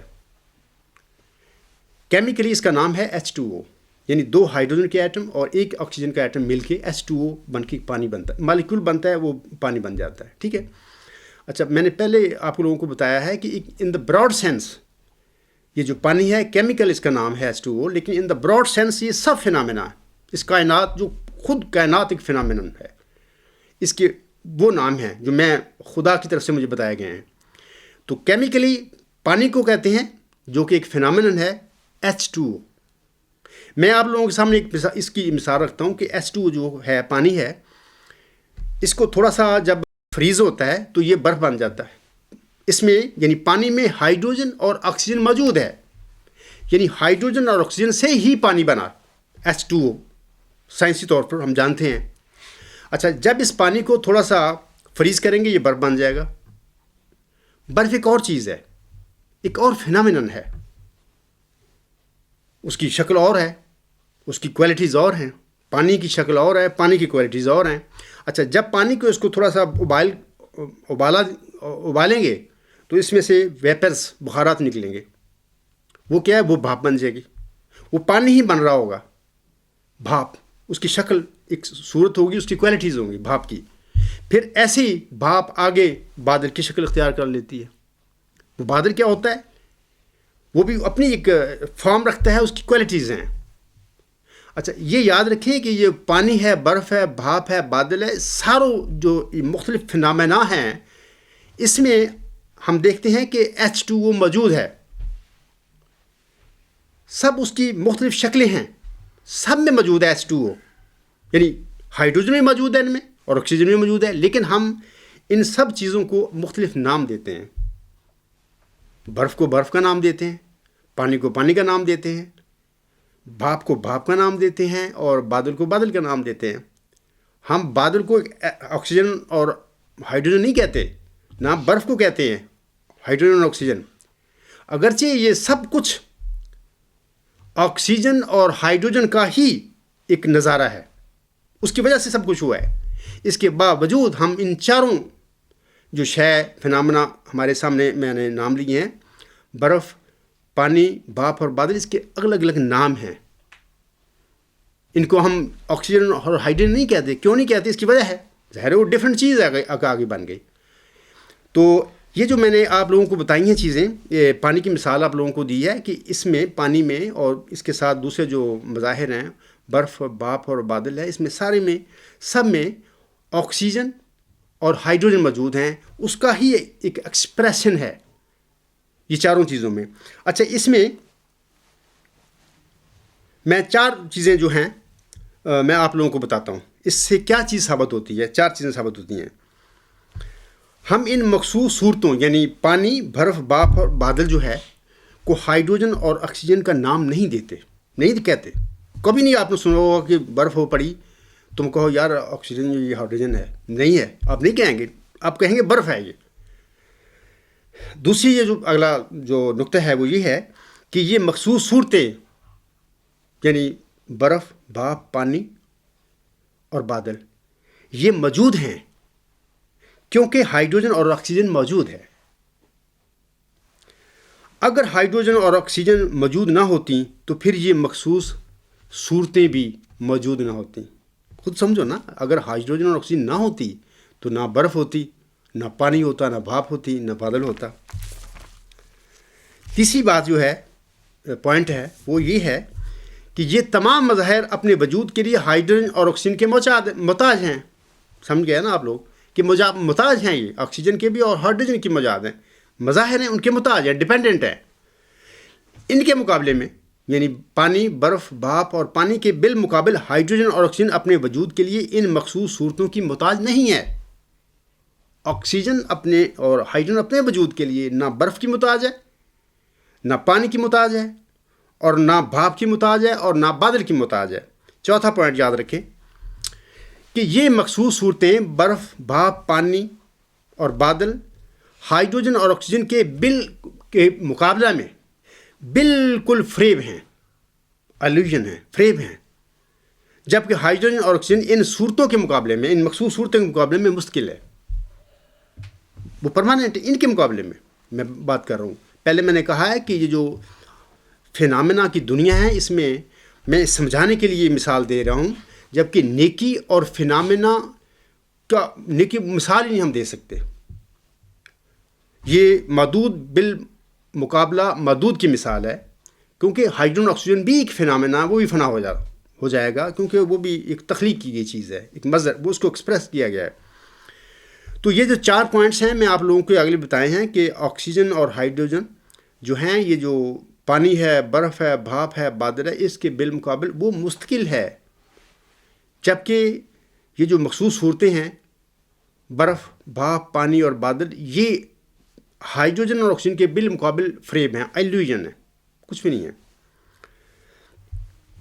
اب میں آپ لوگوں کو بتاتا ہوں کہ جیسا کہ اس مثال کے شروع میں ذکر کیا گیا ہے، یہ مثال نیکی اور مظہر کے مکمل اور صحیح تعلق کی عکاسی نہیں کر سکتی. جہاں تک نیکی کا تعلق ہے تو اس کا نہ تو کسی مظہر کے ساتھ تشبیہ دی جا سکتی ہے، نہیں تشبیہ دے سکتے اس کی، اور نہ ہی یہ کوئی ایسی ہستی ہے جو مظاہر کے عالم سے دور اپنی ہی کسی پر اسرار دنیا میں موجود ہو. یہ بھی یاد رکھیں کہ نیکی کو ایسی سپریم الٹیمیٹ یونیورسل ٹروتھ ایسی کو ذات نہیں ہے، وہ اپنی ہی دنیا میں موجود ہے، جس کا اس دنیا سے تعلق نہ ہو، ایسی بات نہیں ہے. افلاطون کی تھیوری آف آئیڈیاز کی یہی خامی تھی، ارسطو نے پائی کہ جناب تم کہتے ہو کہ آئیڈیا ہے حقیقت، لیکن وہ کہتا ہے کہ وہ اپنی ہی کسی دنیا میں موجود ہے، اس دنیا سے تعلق نہیں ہے، یہ سب نقلیں ہیں. لیکن ارسطو نے کہا تھا کہ نہیں، آئیڈیا کا ادھر ہی آئیڈیا ہے، وہ ادھر ہی ہے اس دنیا میں، وہ اپنی پراسرار دنیا میں نہیں ہے. تو اس نے پھر ایک تھیوری آف فارم دی اس کے مقابلے پہ. ثابت کرنے کی کوشش کی اس نے کہ یہ فارم ادھر ہی ہے، آئیڈیا ادھر ہی ہے. پھر آگے وہ بھی ایک لمبی داستان ہے کہ وہ میٹر اور فارم کو ایک ثابت نہ کر سکا، یعنی آخر پہ وہ نہیں وہ کر سکا. لیکن بہرحال افلاطون سے ایک سٹیپ آگے اس نے بات کی بتائی، جو کہ میں ورچوئس گاڈ میں لوگوں کو میں بتاتا ہوں کہ یہ جو نیکی ہے اس دنیا، یہ فنامنا اس کائنات سے باہر کسی دنیا میں نہیں موجود، اسی کائنات میں ہے. نیکی بے مثال ہے، ہر جگہ موجود ہے، یہ بات یاد رکھیں. متذکرہ بالا مثال میں ہائیڈروجن اور آکسیجن اور ان کے ظہور، پانی، بھاپ، بادل اور برف سب مختلف اقسام کے مظاہر ہیں. اگرچہ یہ ہائیڈروجن اور آکسیجن ہماگیر نہیں ہیں، دیکھو یہ یونیورسل نہیں ہے ہائیڈروجن اور آکسیجن، لیکن یہ اپنے ظہور سے مراد ہے برف، بھاپ، پانی اور بادل کی ہر مخصوص صورت میں پائی جاتی ہے. نیکی کے ضمن میں معاملہ بالکل الٹا ہے، یہ یاد رکھیں. اگرچہ نیکی ہماگیر ہے، یونیورسل ہے، لیکن ہم یہ نہیں کہہ سکتے کہ یہ اس یا اس مظہر میں ہے. ہم نہیں کہہ سکتے، اس کے متعلق نہیں کہہ سکتے. ہائیڈروجن اور آکسیجن کے متعلق ہم کہہ سکتے ہیں کہ یہ برف میں بھی موجود ہے، اس میں بھی موجود ہے، پانی میں بھی، یہ بھاپ میں بھی موجود ہے، بادل میں بھی موجود ہے. نیکی کے متعلق ہم یہ نہیں کہہ سکتے کہ یہ وہ ہر جگہ ہے، بے مثال ہے. لیکن اس کے باوجود ہم اس کے متعلق یہ نہیں کہہ سکتے یہ اس مظہر میں ہے، یہ اس مظہر میں ہے. نہیں، اس کے متعلق ہو نہیں سکتا. کیوں نہیں ہو سکتا میں بتاتا ہوں آپ لوگوں کو. لیکن ہم یہ نہیں کہہ سکتے یہ اس یا اس مظہر میں ہے. ایسا کیوں؟ حقائق الاشیاء کے مطابق یاد رکھیں مظاہر غیر حقیقی، فریب اور نیست ہیں. مظاہر، فینامنن ایک ہے، فینامنا جمع ہے. غیر حقیقی، فریب اور نیست مطلب ہے کہ ان ریئل، ایلیوژن، نیست یعنی نتھنگنیس ہے، یہ کچھ نہیں ہے، یہ جھوٹ ہے. تو پھر ہم کہہ سکتے ہیں کہ پھر حقیقت یا ہست یا غیر حقیقت یا نیست میں کیسے موجود ہو سکتی ہے؟ دیکھو نیکی جو ہے ریئل ہے اور وہ ہے، لیکن اس کے مقابلے میں یہ جو سب ہیں مظاہر ہیں یہ غیر حقیقی ہیں، نیست ہیں، نتھنگ ہیں. تو ہم کیسے کہہ سکتے ہیں کہ ایک نیکی جو ہے نتھنگ نیکس میں موجود ہے؟ ہو ہی نہیں سکتا یہ بات. یعنی ایک چیز نتھنگ نیس ہے، ایک چیز ان ریئل ہے، اس میں ریئل کیسے ہو سکتا ہے؟ ان ریئل تو ہے ہی نہیں، وہ تو جھوٹ ہے. جیسے کہ میں نے شروع میں اپنے کچھ آیات اللہ تعالیٰ کی تلاوت کی تھی، اس میں اللہ تعالیٰ یہ فرماتا ہے نا کہ ذالک بان اللہ هو الحق وان ما یدعون من دونہ الباطل وان اللہ هو العلی الکبیر. اس کا ترجمہ یہ ہے، یہ اس لیے کہ اللہ تعالیٰ ہی حق ہے، ٹروتھ ہے، اور اس کے سوا جن کو تم پکارتے ہو وہ باطل ہے. یعنی یہ سب فنامنا، جن بت بھی فنامنا ہی ہوتے ہیں نا، لوگ ان کو پکارتے ہیں نا، بندوں کو پوجتے ہیں، بتوں کو پوجتے ہیں، یہ سب اللہ فرماتا ہے یہ باطل ہے. ابھی میں نے آپ لوگوں کو یہ بتایا ہے کہ ان ریئل میں، ان ریئل میں اور ہست نیست میں کیسے ہو سکتا ہے؟ ہم کہہ ہی نہیں سکتے کہ نیکی اس مظہر میں ہے، اس مظہر میں ہے، یا اس چیز میں ہے، پین میں ہے، ٹیبل میں، نہیں کہہ سکتے، کیونکہ وہ سپریم الٹیمیٹ یونیورسل ٹروتھ ہے اور یہ مظاہر ہیں، یہ سب جھوٹ ہے. اور جو ہے ٹروتھ ہے وہ جھوٹ میں کیسے ہو سکتا ہے؟ ہم اپلائی نہیں کر سکتے اس کے متعلق، تبھی وہ بے مثال ہے اور وہ ہر جگہ موجود ہے as a supreme ultimate universal truth. آگے میں آپ لوگوں کو بتاتا ہوں کہ لافانی فانی صورتوں میں کیسے ہو سکتی ہے. دیکھو نا، وہ تو لافانی ہے نا، نیکی تو لافانی ہے، اور یہ سب فانی جو ہے یہ فانی ہے، سب کچھ کائنات پوری فانی ہے، کائنات کی اشیاء فانی ہے. تو لافانی ان فانی صورتوں میں کیسے ہو سکتا ہے؟ نہیں ہو سکتا. اور اس کے باوجود یاد رکھیں جب یہ کہا جاتا ہے کہ نیکی اس یا اس مظہر میں نہیں ہے، تو اس سے اس کی یونیورسیلٹی اور اس کی اومنی پریسنس اور اس کی اومنی پوٹینس پر کوئی اثر نہیں پڑتا. نیکی پر کچھ اثر نہیں پڑتا. وہ ہے، وہ یونیورسل ہے، وہ اومنی پریسنس ہے، وہ اومنی پوٹینس ہے. اور یہ کہنے سے کہ یہ وہ اس میں نہیں ہے، یہ فلاں چیز میں نہیں ہے، اس کو کچھ اثر نہیں پڑتا. وہ سپریم الٹیمیٹ یونیورسل ٹروتھ ہے. پہلی نظر میں آپ لوگ سمجھیں گے یہ بڑا عجیب بات ہے. یہ عجیب بات ہے کہ کیسی ہے کہ یار جو ہر چیز ہر جگہ موجود ہے وہ اس میز میں نہیں ہے, وہ پین میں نہیں ہے, وہ لکڑی میں نہیں ہے, وہ کیسی ہے؟ میں آپ لوگوں کو بتاتا ہوں. پہلی نظر میں یہ بات بہت عجیب اور ناممکن لگتی ہے کہ وہ ہستی جو ظہور دیتی ہے, ایکسپریس کرتی ہے, بذات خود الگ تھلگ اور بے نیاز کیسے رہ سکتی ہے؟ یہ سوال ہے, کیسے ہو سکتا ہے؟ میں آپ لوگوں کو بتاتا ہوں. لیکن جب شعور فکر کے بلند ترین معیار پر پہنچتا ہے, thought mind the highest level پہ جب انسان کا ذہن پہنچ جاتا ہے, مائنڈ, تو وہاں پر یہ بات نہ تو عجیب لگتی ہے اور نہ ہی ناممکن. ضرورت اس بات کی ہے کہ مائنڈ کو ہائیسٹ لیول پہ لے جاؤ. یہ اللہ تعالیٰ کا فضل ہی ہو سکتا ہے کسی پر کہ اس کا ذہن کو اتنا بلند کر دے کہ وہاں پہ یہ چیز نہ ناممکن ہے اور نہ عجیب ہے. مظاہر کے متعلق یہ کہا جا سکتا ہے کہ یہ سراب ہیں. سراب کو جانتی ہے نا, انگلش کے لفظ ہے مائریج. سراب ہیں, دھوکہ ہیں. یاد رکھیں کہ یہ جو ہے نا مظاہر کا جو سراب ہے, اس کا ہم تجزیہ کر سکتے ہیں. مثال کے طور پر اب صحرا میں جب ہم پانی دیکھیں گے نا دور سے تو ہمیں نظر آئے گا, گرمیوں میں وہ آتا ہے, وہ سراب ہوتا ہے. ہم جائیں گے دیکھیں گے تو کوئی وہاں پانی نہیں ہے, تو اس کا سراب جو دھوکہ ہے, فریب کھل گیا, ٹھیک ہے نا, وہ ایک دھوکہ تھا. لیکن یاد رکھیں کہ یہ جو ہے نا اس کا سراب کا تجزیہ ہو سکتا ہے, مظاہر کا ہو سکتا ہے, اس کی فریب دہی کو بھی معلوم کر سکتے ہیں. لیکن انسان جو ہے نا, مظاہر جو ہیں یہ انریل ہیں, یہ نتھنگنیس ہیں اور یہ فانی ہیں. اس کا جو فریم ہے نا ان چیزوں کا, یہ ہو نہیں سکتا. اس کی وجہ میں آپ کو بتاتا ہوں. اس کی وجہ یہ ہے کہ انسانوں کو صورتوں کی زنجیروں میں جکڑ دیا گیا ہے.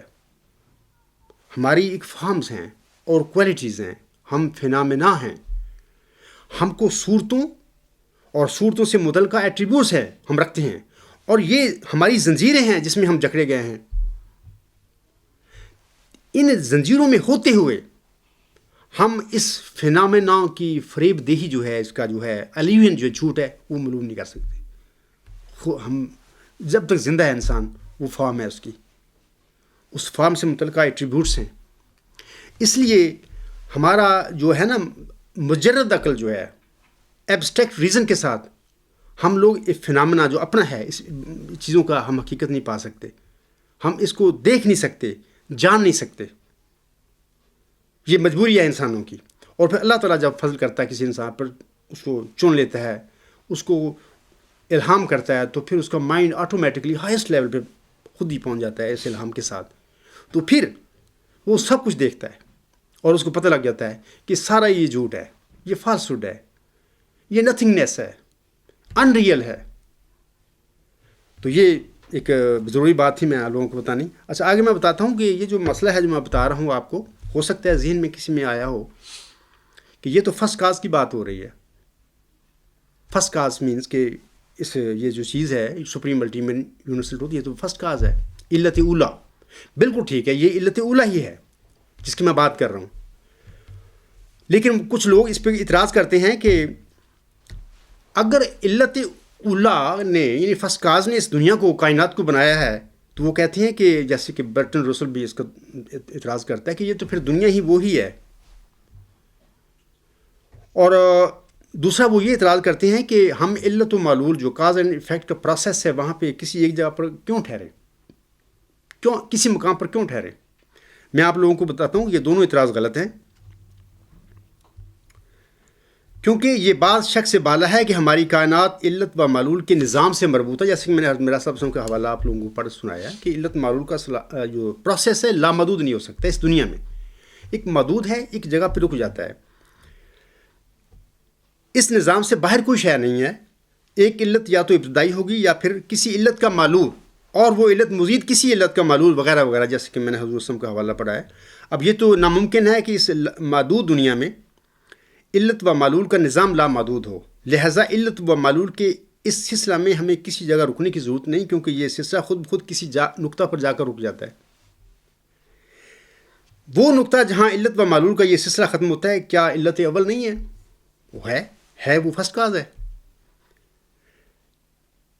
یہ کہنا کہ اگر کوئی شے بے علت ہے تو پھر یہ دنیا ہی بے علت ہے، میں آپ لوگوں کو بتاتا یہ بھی غلط ہے۔ فسٹ کاز بے علت ہے، اس کی کوئی کاز نہیں ہے، وہ علت العلل ہے، کاز آف کازز، لیکن خود کاز لیس ہے، اس کا کوئی کاز نہیں ہے، اس کی وہ خود ہے۔ یہ جو کہتے ہیں لوگ کہ اگر کوئی چیز بے کاز ہے، بے علت ہے تو یہ دنیا ہی ہے، یہ وہ سمجھا رہے ہیں کہ یعنی اگر اول کاز جو ہے، فرسٹ کاز ہے، اس نے اس دنیا کو، اس کائنات کو ظہور دیا ہے، تو فرسٹ کاز اور ظہور دینے والا یعنی فرسٹ کاز اور یہ جس کو ظہور دیا گیا ہے یہ ون اینڈ دا سیم ہے، جبکہ یہ غلط بات ہے، یہ درست نہیں ہے، کیونکہ یہ سوچ غیر معقول ہے۔ کیونکہ انسانی عقل اور روز مرہ کا جو تجربہ ہے، انسانی تجربہ اس خیال کی تردید کرتا ہے۔ مثال کے طور پر میں نے ابھی آپ لوگوں کو بتایا ہے کہ ہائیڈروجن اور آکسیجن جو ہے نا وہ فینامنا ہے، اور اس کی وجہ سے برف، بھاپ، پانی اور بادل پیدا ہوئے، اس نے ایکسپریس کیا آگے۔ دیکھو ہم ایک پیدا جو کر رہا ہے وہ ہائیڈروجن اور آکسیجن ہے، اور اس کے جو ظہور ہیں وہ برف، بھاپ، پانی اور بادل ہیں۔ ہم کیوں ان کے مختلف نام رکھتے ہیں؟ کیوں ہم کہتے نہیں ہیں کہ برف ہائیڈروجن اور آکسیجن ہے، بھاپ ہائیڈروجن آکسیجن ہے، بادل ہائیڈروجن آکسیجن ہے؟ ہم نے ان کو ان چیزوں کی صورت اور اس سے متعلقہ صفات کی بدولت ان کے نام دیے ہیں، مثلا برف کو برف، بھاپ کو بھاپ، پانی کو پانی، اور جو بادل ہے اس کو بادل۔ دیکھو جب اس مظاہر کی دنیا میں، اس دنیا میں کائنات میں جب ہم مختلف مظاہر کو، ایک مظہر دوسرے کو ایکسپریس کرتا ہے، ان دونوں کو ایک نام نہیں دے سکتے، تو ہم علت اولا یعنی فرسٹ کاز کو ہم کیسے کہہ سکتے ہیں یہ کائنات وہی ہے؟ جب ہم مظاہر کی دنیا میں ہر مظہر کا ایک الگ نام ہے، ہم نام نہیں دیتے اس کو۔ میں نے مثال دیا پانی کی اور بھاپ کی اور برف کی اور بادل کی، یہ مختلف نام ہیں، ان سب میں ہائیڈروجن اور آکسیجن موجود ہے، لیکن اس کے باوجود ان کے اپنے نام ہیں۔ یہ تو محدود دنیا کی مثال ہے۔ اس محدود دنیا میں ہم کہتے ہیں کہ ان کو ایک کا نام دوسرے کو نہیں دے سکتے۔ تو ہم جو ایکسپریس کرتی ہے نیکی، اس کائنات کو جس نے ایکسپریس کیا ہے، سپریم الٹیمیٹ یونیورسل ٹروتھ، اس کے متعلق ہم کیسے کہہ سکتے ہیں کہ یہ دنیا وہ ہے؟ کیونکہ یہ جو جس کو ہم کہہ رہے ہیں یہ دنیا، یہ تو ہے ہی ان ریئل ہے، یہ تو فانی ہے، اس تو کچھ بھی نہیں ہے۔ علمی نقطہ نظر نہ میں بتا رہا ہوں آپ کو، علمی سینس میں یہ بات جو حقائق الاشیاء کے مطابق میں باتیں کر رہا ہوں آپ لوگوں کے آگے، کہ حقائق الاشیاء کے مطابق یہ کائنات نتھنگنیس، جھوٹ ہے۔ تو اس کے متعلق اگر کوئی کہتا ہے کہ فرسٹ کاز نے اگر اس دنیا کو بنایا تو یہ دنیا ہی فرسٹ کاز ہے، یہ کیسے ہو سکتا ہے؟ کیونکہ یہ تو ہے ہی جھوٹ۔ جھوٹ کو ہم کیسے کہہ دیں نیکی، یا کیسے کہہ دیں سپریم الٹیمیٹ یونیورسل ٹروتھ؟ یہ نہیں ہو سکتا۔ باقی ایک اور بات بتاتا ہوں آپ لوگوں کو میں، کہ یہ جو مظاہر ہیں سارے متعاد بھی ہیں، فریب بھی ہیں، تغیر پذیر بھی ہیں اور فانی بھی ہیں، جبکہ اس کو بنانے والا جو علت اول ہے وہ لافانی ہے، وہ مستقل ہے، وہ بے نیاز ہے۔ اور آپ لوگ جانتے ہوں گے یہ اس دنیا میں ہم رہتے ہیں، ہمارے سینس ہیں، ان سینسری جو ہمارا اثر ہے نا اس کے مطابق ہم بعض کو پھر سوچ لیتے ہیں کہ شاید یہ بنانے والا بھی یہی ہو، جبکہ یہ ہمارا، چونکہ ہم صورتوں کی اور صورتوں سے متعلقہ صفات میں جکڑے گئے ہیں، اس کے متعلق ہمارا مائنڈ جو ہے ایبسٹریکٹ ریزن یعنی مجرد عقل ہمارا اسی طرح یہ رہتا ہے، اور یہ سوچنا شروع کر دیتا ہے کہ شاید اول کاز جو ہے، فرسٹ کاز ہے، وہ بھی یہ دنیا ہی ہے، جبکہ یہ ہے نہیں حقائق الاشیاء کے مطابق۔ پھر میں آپ لوگوں کو بتاتا ہوں کہ جو لوگ کہتے ہیں کہ فرسٹ کاز، میں کہتا ہوں کہ وہ صرف فرسٹ کاز نہیں ہے، سپریم الٹیمیٹ یونیورسل ٹروتھ۔ میں نے اس کے متعلق اس کے 4 چہرے بتائے ہیں، first, the last, the manifest, in the hidden, the latent, اس کے یہ 4 چہرے ہیں اس کے۔ جو لوگ کہتے ہیں کہ یہ فرسٹ کاز ہی دنیا ہوگی، میں ان لوگوں کو بتاتا ہوں کہ آپ کو تو یہ پتہ ہے کہ فرسٹ کاز یہ دنیا اس کے ساتھ ملا رہے ہو، جبکہ وہی فرسٹ کاز کسی لمحے بھی وہ لاسٹ کاز بھی ہے، وہی فرسٹ کاز اور لاسٹ کاز اسی لمحے وہ ظاہر بھی ہے، یعنی مینیفیسٹ کاز بھی ہے، اور اسی لمحے وہ لیٹنٹ کاز بھی ہے۔ یہ 4 چہرے ہیں اس کے نیکی کے، سپریم الٹیمیٹ یونیورسل ٹروتھ کے یا فرسٹ کاز کے۔ تو اس لیے میں نے اب اس کو ختم کرتا ہوں. ان باتوں کو، یہ علمی باتیں تھیں، میں آپ لوگوں کو سمجھانے کے لیے آپ لوگوں کو بتائی ہیں. تو میں ایک دو آیات پڑھ دیتا ہوں، کیونکہ وقت نہیں ہے اتنا کہ میں ساری باتیں آپ لوگوں کے آگے کھولوں. اللہ تعالیٰ بتاتا ہے، یہ جو میرا تیسرا چیپٹر ہے ورچوئس گاڈ، میرے تھیسس کا، اس میں یہ چیزیں پڑھی جا سکتی ہیں اور دیکھی جا سکتی ہیں. یہاں پہ میں چند آیات پڑھوں گا آپ لوگوں کے آگے. اللہ تعالیٰ فرماتا ہے کہ اللہ تعالیٰ انتہائی ہمہ گیر حق ہونے کے باعث ایک مقتدر ہستی ہے جو کہ تمام کائنات سے متعلق ہے. وہ لافانی، مستقل اور دائمی سچ ہے. اس نے سب کچھ پیدا کیا اور اب بھی پیدا کرتا ہے، لیکن خود بوجہ غنی ہونے کے تخلیق سے بالا ہے. اس کو کوئی نہیں پیدا کر سکتا. یہ قرآن جب ہم پڑھتے ہیں تو اللہ تعالیٰ یہ ہمیں بتاتا ہے. مثال کے طور پر اللہ تعالیٰ یہاں پہ فرماتا ہے ذالک بان اللہ هو الحق وان ما يدعون من دونه الباطل وان اللہ هو العلی الکبیر. یہ وہی آیت ہے سورۃ لقمان کی 31 جو میں نے پہلے شروع میں تلاوت کی تھی. اللہ فرماتا ہے یہ سب کچھ اس لیے ہے کہ اللہ کی ذات حق ہے، اور اس کے سوا جن کو لوگ پکارتے ہیں سب باطل ہیں. آپ لوگوں کو پتہ لگ گیا ہوگا، جو میں نے بتایا لاجیکلی پہلے بتایا ہے کہ یہ جو فینامنا سب ان ریئل ہیں، یہ فانی ہیں، اور یہ ڈپینڈنٹ ہیں. جبکہ اللہ ہے وہ غنی ہے، انڈیپینڈنٹ ہے، وہ خالق ہے، تخلیق کرنے والا ہے، وہ نیکی ہے. آگے اللہ فرماتا ہے خلق السماوات والارض بالحق وصوراکم فاحسن صوراکم والہ المصیر. یہ سورۃ تغابن کی آیت نمبر 4 ہے. یہ میری کتاب میں سے تفصیل ان کی پڑھی جا سکتی ہے، میں تو چھوٹی چھوٹی آیات آپ کو بتا رہا ہوں. آسمانوں اور زمین کو اس نے حق کے ساتھ پیدا کیا، اور اسی نے تمہاری صورتیں بنائی ہیں اور تمہاری صورتوں کو بہت اچھا بنایا ہے، اور اسی کی طرف تم نے لوٹ کر جانا ہے. یہ بھی یاد رکھیں کہ یہ جو ہے نا، ایک دن اس پوری کائنات پہ فنا طاری ہو جائے گا. فنا طاری ہونے کے بعد ہر چیز واپس لوٹے گی بنانے والے کی طرف. بنانے والا کون ہے؟ سپریم الٹیمیٹ یونیورسل ٹروتھ، وہی طرف جائے گی، اور وہی خدا ہے. آگے اللہ فرماتا ہے اللہ خالق کل شیء وہو علی کل شیء وکیل. اللہ ہر شے کا پیدا کرنے والا ہے اور وہ ہر ایک کام کے لیے کافی ہے. یہ جو میں نے باتیں بتائی ہیں تھوڑی سی مثال دے کے آج پانی کی بتایا، وہی نیکی ہے، وہی خدا ہے، ہر چیز کو بنانے والا ہے. آگے اللہ فرماتا ہے کالا ربنا الذی آتا کل شیء خلقہ ثم ہدی. سورۃ طہ کی یہ آیت ہے نمبر 51. ہمارا رب وہ ہے جس نے ہر چیز کو اس کی خلقت عطا کی، پھر ہدایت کی راہ پر ڈال دیا. یہ وہ کون ہے؟ نیکی ہے، وہ سپریم الٹیمیٹ یونیورسل ٹروتھ ہے، صورتیں بنانے والا. آگے اللہ فرماتا ہے کلو من علیہ فانی ویبقی وجہ ربک ذو الجلال والاکرام. سورۃ رحمان آیت نمبر 27 اور 28. اس کا ترجمہ کہ اس پر یعنی زمین پر جو کوئی بھی ہے آخر ہلاک ہونے والا ہے. کلو من علیہ فانی ویبقی وجہ ربک ذو الجلال والاکرام. اس زمین پر جو کوئی بھی ہے آخر ہلاک ہونے والا ہے، اور صرف تیرے رب کی ذات جو جلال اور عزت والی ہے باقی رہے گی. وہی ہے، وہ کیا ہے؟ اعلیٰ انتہائی ہمہ گیر حق، وہی باقی ہے، وہ باقی رہے گا. سب ہلاک ہو جائیں گے، وہ ہلاک کر دے گا جب چاہے گا. آگے اللہ فرماتا ہے فلا تضربوا للہ الامثال ان اللہ یعلم وانتم لا تعلمون. سورۃ النحل آیت نمبر 75 میں اللہ فرماتا ہے پس مت بیان کرو واسطے اللہ کی مثالیں، تحقیق اللہ جانتا ہے اور تم نہیں جانتے. اس کی مثال دی نہیں جا سکتی.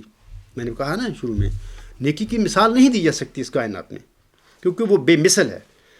اللہ فرماتا ہے آگے لیسا کمثلہ شیء وہو السمیع البصیر. سورۃ شورا کی یہ آیت نمبر 12 ہے. اس جیسی کوئی شے نہیں اور وہ سنتا اور دیکھتا ہے. یہ میں نے بتایا کہ یہ اعلیٰ انتہائی ہمہ گیر حق ہے. اس جیسی کوئی شے نہیں اس کائنات میں، اس مظاہر کی دنیا میں. پھر اللہ فرماتا ہے وَهُوَ مَعَكُمْ أَيْنَ مَا كُنْتُمْ وَاللَّهُ بِمَا تَعْمَلُونَ بَصِيرٌ. اور تم جہاں بھی جاؤ وہ تمہارے ساتھ رہتا ہے، اور اللہ تمہارے اعمال سے خوب واقف ہے. اب دیکھو یہ جو ہے آیت ہے، اس میں اللہ فرماتا ہے جہاں بھی تم جاؤ وہ تمہارے ساتھ ہے. کون ہے؟ وہ سپریم الٹیمیٹ یونیورسل ٹروتھ نہیں ہے ہمارے ساتھ. جہاں بھی ہم جائیں وہ اعلیٰ انتہائی ہمہ گیر حق ہمارے ساتھ ہے، وہی خدا ہے. آگے اللہ فرماتا ہے وَهُوَ عَلِيمٌ بِذَاتِ الصُّدُورِ اور وہ دلوں کی باتوں کو خوب جانتا ہے. اب دیکھو اعلیٰ انتہائی ہماگیری ہے کہ نا، وہی ہمارے دلوں کی بھید بھی جانتا ہے. وہ ہر جگہ ہے. اس نے ہمیں تخلیق کیا ہے. کیا تخلیق کرنے والا مخلوق کے بھیدوں کا نہ جانے؟ یہ کیسے ہو سکتا ہے؟ وہی اعلیٰ انتہائی ہماگیر حق ہے. آگے اللہ فرماتا ہے واہ ہوا علیم بذات الصدور، اور وہ دلوں کی باتوں کو خوب جانتا ہے. آگے اللہ فرماتا ہے لا تدرکہ الابصار وہو یدرک الابصار وہو اللطیف الخبیر.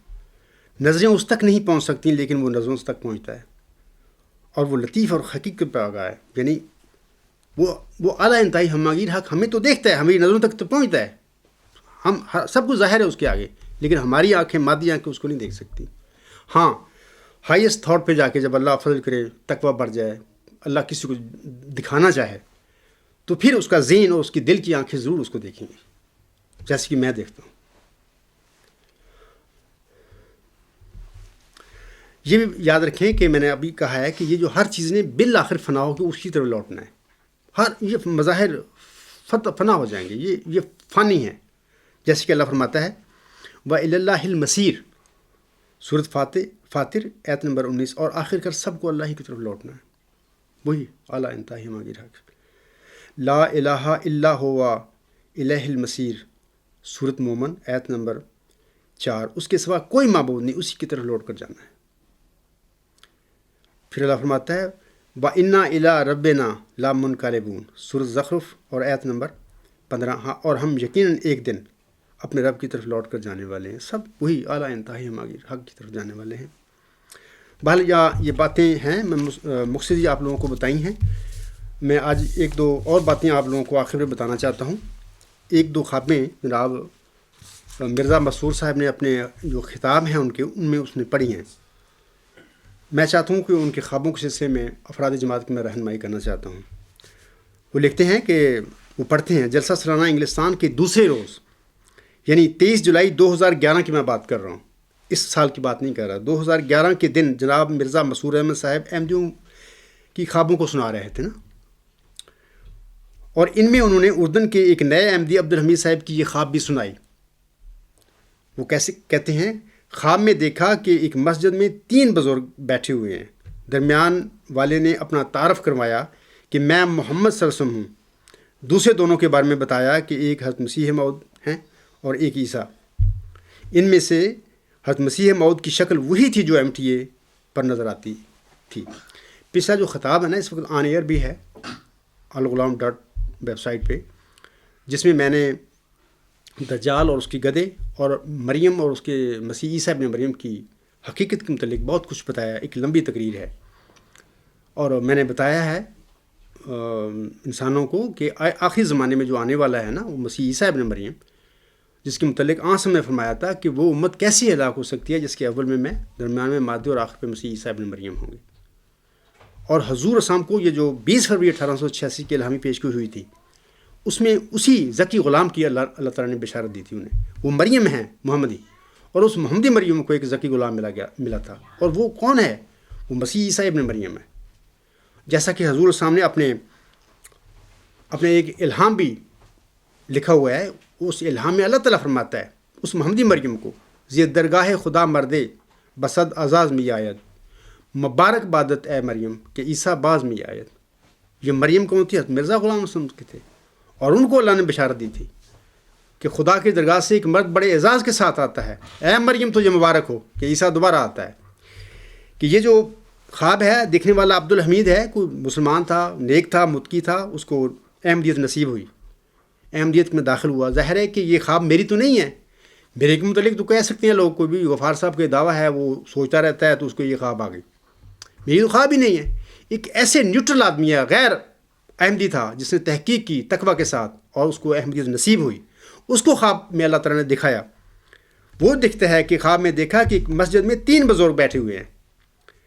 درمیان والے نے اپنا تعارف کرایا کہ میں محمد صلی اللہ علیہ وسلم ہوں، اور دوسرے دونوں کے بارے میں بتایا کہ ایک حضرت مسیح موعود ہیں اور ایک عیسیٰ ہے. اور ان میں سے حضرت مسیح موعود کی شکل وہی تھی جو MTA پر نظر آتی تھی. اس انسان کو میرے دعوے کا کوئی پتہ نہیں. 3 بزرگ ہو گئے. جو لوگ کہتے ہیں کہ امت محمدیہ میں 2 محفوظ قلعے ہیں، میں ان لوگوں سے کہتا ہوں جھوٹ نہ بولو.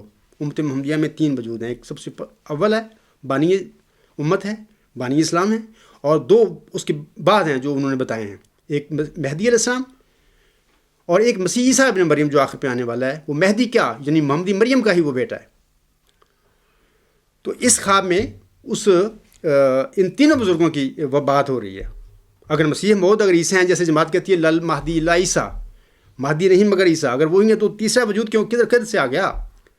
یہ وہی وجود ہے جس کی اللہ تعالیٰ نے بانی جماعت علیہ السلام محمدی مریم کو 20 فروری 1886 کے پیشگوئی میں خبر دی تھی ذکی غلام کی. یہ وہی ذکی غلام ہے، وہی عیسیٰ ابن مریم ہے، مسیح عیسیٰ ابن مریم ہے. اور مجھے افسوس ہے مرزا طاہر صاحب نے 1993 سے میرا دعویٰ ان کے آگے تھا. وہ آخری 10 سال اپنے زندہ رہے، اس نے میرا دعویٰ لوگوں سے چھپائے رکھا.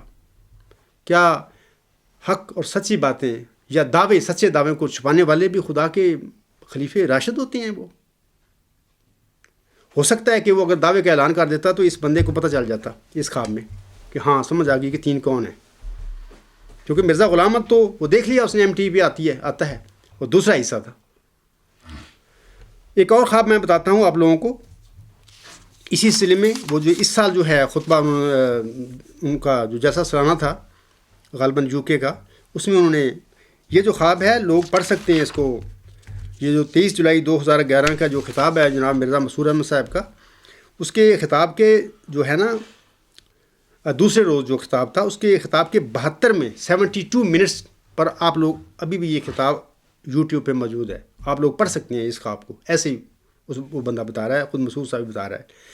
تو جماعتی احمدیہ کو آنکھیں کھلنی چاہیے ان کی رہنمائی کے لیے. یہ کافی چیزیں ہیں. میں مسعود صاحب سے بھی سوال کرتا ہوں، جماعتی احمدیہ کے جو افراد ممبران ہیں ان سے بھی سوال کرتا ہوں، دیکھو تمہاری ابھی آنکھیں نہیں کھل رہی، تم خواب میں سنا رہے ہو لوگوں کی، آپ کو پتہ نہیں لگ رہا یہ 3 کون ہے موجود. اس وقت دعوے دار کون ہے جماعتی احمدیہ میں موجود؟ اس کا دعویٰ کیا ہے؟ موعود ذکی غلام مسیح عظمیٰ ہونے کا دعویٰ ہے. وہ کہتا ہے کہ میرا وہی دعویٰ ہے کہ مسیح عیسیٰ ابن مریم ہوں میں، جس کے متعلق ہم نے فرمایا تھا کہ وہ امت کیسے ہلاک ہو سکتی ہے جس کے اول میں درمیان میں مہدی اور آخر پہ مسیح عیسیٰ ابن مریم ہوں گے. میں وہی دعوے دار ہوں.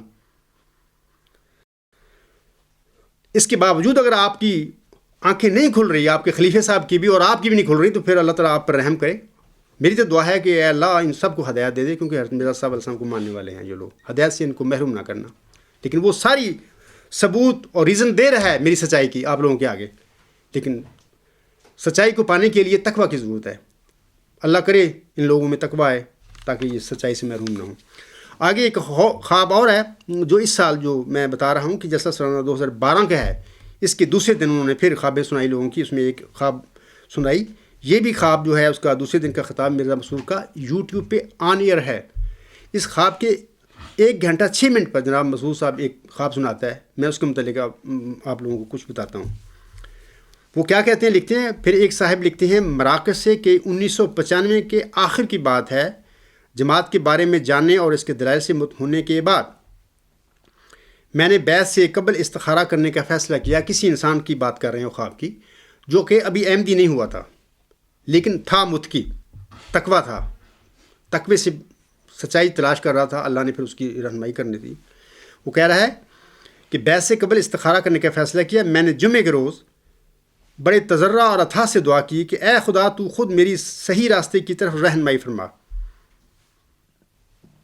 اسی روز جمعے کی نماز پڑھنے گیا تو ہماری مرکزی مسجد کے مولوی نے خطبہ جمعہ کے آخر پر ایک شخص کی رویا کا ذکر کرتے ہوئے کہا کہ یہ شخص رویا کی تعبیر کرنے پر اصرار کر رہا ہے. اس کا بیان یہ ہے کہ اس نے یہ رویا بار بار دیکھا ہے اور جاننا چاہتا ہے یعنی وہ شخص کہ اس کا مطلب کیا ہے. اس شخص نے رویا میں دیکھا کہ طوفان نوح برپا ہے اور کشتی نوح پر لوگ جوگ در جوگ سوار ہو رہے ہیں. اس کشتی پر کلمہ طیبہ لکھا ہوا ہے اور ایک شخص لوگوں کو اس میں سوار ہونے کے لیے بلا رہا ہے. بعد میں پتہ چلتا ہے کہ یہ شخص مسیح ابن مریم علیہ السلام ہے.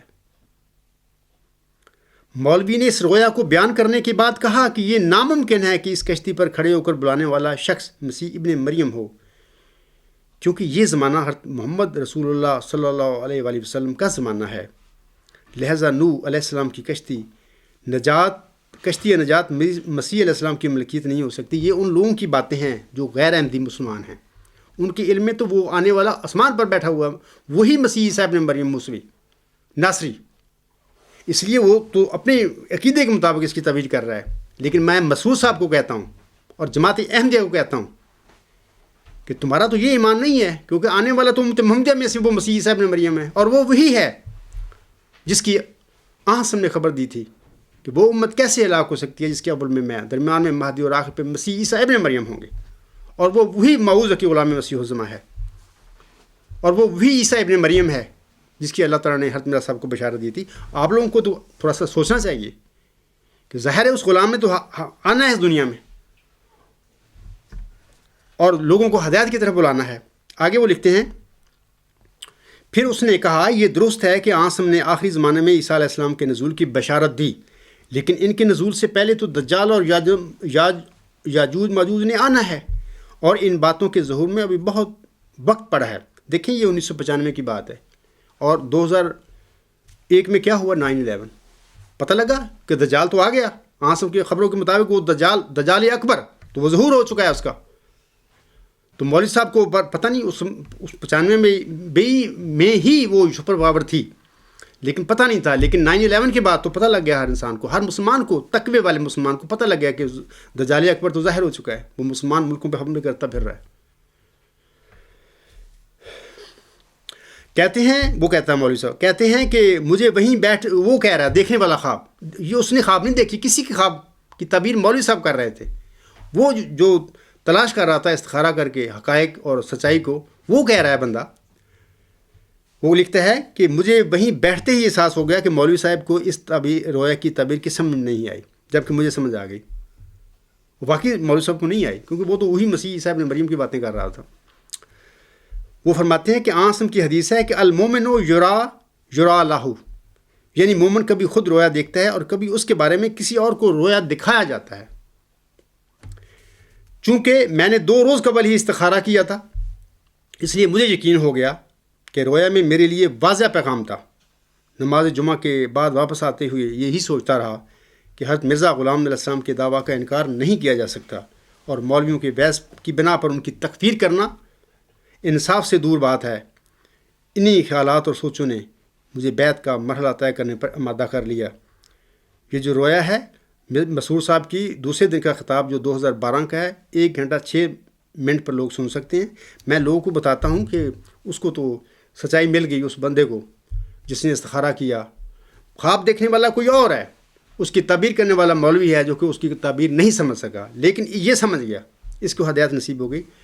تو وہ جو ہے, میں افراد جماعت کو کہتا ہوں اور جناب ان کے خلیفہ صاحب کو بھی کہتا ہوں کہ آپ کو سمجھ آنا چاہیے اس کی یہ کون مسیح عیسیٰ ابن مریم ہے. 1993 سے جماعت احمدیہ میں کون مسیح عیسیٰ ابن مریم ہونے کا دعوے دار کھڑا ہے جماعت احمدیہ میں, جس کے دعوے کو جناب مرزا طاہر صاحب نے 10 سال تک چھپائے رکھا؟ وہ کون ہے؟ اور ابھی 2003 سے کون ہے وہ وجود جو جماعت احمدیہ میں اعلان اپنے اس دعوے کے ساتھ کھڑا ہوا ہے, موعود ذکی غلام مسیح الزماں ہونے کا دعوے دار ہے, مسیح عیسیٰ ابن مریم ہونے کا دعوے دار ہے. آپ کو نہیں پتہ لگ رہا یہ خوابیں میں نے نہیں دیکھی, خوابیں یہ خوابیں اور لوگوں نے دیکھی ہوئی ہیں. تو میں کہتا ہوں جماعت احمدیہ کو اس میں ایک واضح پیغام ہے آپ کی ہدایت کے لیے. اگر ہدایت لینا چاہو, آپ لوگوں کو پتہ ہونا چاہیے کہ حضرت بانیہ جماعت علیہ السلام کو اللہ تعالیٰ نے نو بھی قرار دیا ہے, جیسا کہ 5 اکتوبر 1894 میں کو انہوں نے الہام ہوا, یا نوح ہو اسر رویا کا, اے نوح اپنی خواب کو پوشیدہ رکھ. انجام آتم اس کا حوالہ ہے روحانی خزان جلد 11 صفحہ نمبر 61 پہ یہ الہام پڑھا جا سکتا ہے. اور بہت سارے الہامات ہیں نوح کے الفاظ میں اللہ نے حضرت مرزا صاحب کو خطاب کیا. میں نے ایک کی صرف مثال دی ہے. اور پھر یاد رکھیں کہ حضرت مرزا صاحب علیہ السلام کے ایک رسالے کا نام کشتی نوح ہے. اسی رسالے کا دوسرا نام دعوت الایمان اور تیسرا نام جو ہے تقویت الایمان بھی ہے. وہ رسالہ جو ہے حضرت بانیہ جماعت اسلام کی کشتی نوح ہے, وہ تعلیم ہے حضرت مرزا صاحب کی. آج آپ علیہ السلام کا موعود ذکی غلام لوگوں کو اس کشتی نوح یعنی آپ علیہ السلام کی تعلیم کی طرف بلا رہا ہے. میں اسی کی طرف بلا رہا ہوں, میری اپنی کوئی میں تعلیم نہیں لایا, میں اسی کشتی نوح کی طرف بلا رہا ہوں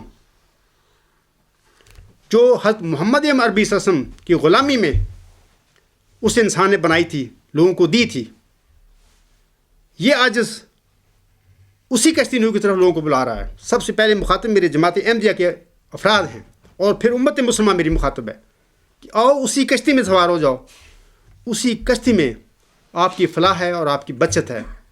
اس کشتی کے باہر، کشتی نوح سے باہر کوئی لوگوں کے لیے بچاؤ کی سامان نہیں ہے۔ تو یہ جو باتیں ہیں آخر پہ میں بتا رہا ہوں، یہ جو دو خوابیں میں نے بتائی ہیں، میں نے نہیں دیکھی اور لوگوں نے دیکھی، اور لوگ بھی وہ جو احمدی بھی نہیں تھے، غیر احمدی مسلمان تھے، ان میں تقویٰ تھا، انہوں نے دیکھی، اور پھر انہوں نے تو فلاح پائی، کیونکہ ان کو میرے دعوے کا علم نہیں تھا۔ عبدالحمید کو کیا پتہ لگے کہ دعوے دار بھی موجود ہے جماعت احمدیہ میں، کیسا ہونے کا دعوے دار ہے، وہ اس کو نہیں پتہ تھا، بتایا ہی نہیں گیا اس کو، خلیفہ رابع سب چھپا کے بیٹھے ہیں۔ اس کے بعد یہ جو 1995 میں دیکھنے والا انسان ہے، وہ بھی احمدی تو ہو گیا، بیعت کر لی، لیکن اس کو پتہ ہی نہیں ہے کہ وہ آج کشتی نوح کی طرف بلانے والا اس کشتی، وہ مود وجود جو مرزا غلام صاحب تھے، اس کا کوئی مود غلام جو تھا، اس کو ذکی غلام ہے، وہ مسیح عیسیٰ ابن مریم ہے، آج وہ تمام دنیا کو کشتی کی طرف بلا رہا ہے، کشتی نوح کی طرف بلا رہا ہے۔ اس کو نہیں پتہ ہے ان باتوں کا۔ بہرحال جماعت احمدیہ کو پتہ ہے، جماعت احمدیہ کو پہلے چوتھے خلیفے نے لا علم رکھا، اور اب 2003 سے سب لوگوں کو پتہ ہے کہ کون مسیح عیسیٰ ابن مریم کا مدعی ہے، اور کون مرزا غلام صاحب کی کشتی نوح کی طرف لوگوں کو بلا رہا ہے۔ میں افراد جماعت سے، احمدیوں سے کہتا ہوں کہ اگر تھوڑا سا تقویٰ کے ساتھ ان خوابوں پر غور کریں تو تمہاری ہدایت اور بھلائی اس میں موجود ہے۔ تمہیں اور باتوں کی ضرورت نہیں ہے میرے وجود میں، یا اور پھر الہام ڈھونڈتے پھرو یا کوئی اور ثبوت لیتے پھرو۔ یہ خوابیں ہی جو غیر لوگوں نے دیکھی ہیں، مسلمانوں نے، یہ خوابیں ہی تمہاری ہدایت کے لیے کافی ہیں۔ جیسے کہ حضور صلی اللہ علیہ وسلم فرماتے ہیں، کافی ہے سوچنے کو اگر اہل کوئی ہے، یعنی اگر لوگوں میں تقویٰ ہے، یا اگر تقویٰ کے ساتھ لوگ سوچیں، تو یہ دونوں خوابیں جو غیر احمدی مسلمان تھے، متقی لوگ تھے، ان کو آئیں، یہ میری سچائی کے لیے، میرے سچائی کو پانے کے لیے لوگوں کے لیے، اور خاص کر احمدیوں کے لیے کافی ہیں۔ بہر اللہ تعالیٰ آپ سب کی مدد کرے اور آپ کو ہدایت بخش دے، اور آپ کو سچائی اور ہدایت سے محروم نہ کرے۔ میں اسی پہ اپنے خطبہ کا اختتام کرتا ہوں۔ وآخر دعوانا الحمد للہ رب العالمین۔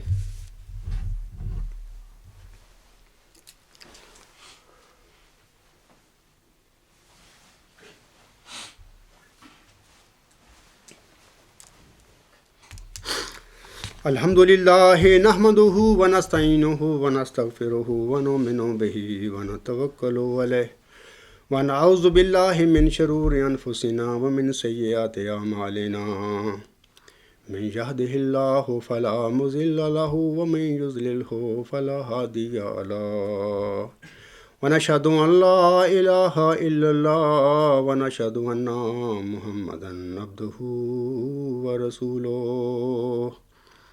عباد اللہ رحمکم اللہ، ان اللہ یأمر بالعدل والاحسان وایتاء ذی القربی وینہی عن الفحشاء والمنکر والبغی یعظکم لعلکم تذکرون۔ اذکروا اللہ یذکرکم وادعوہ یستجب لکم ولذکر اللہ اکبر۔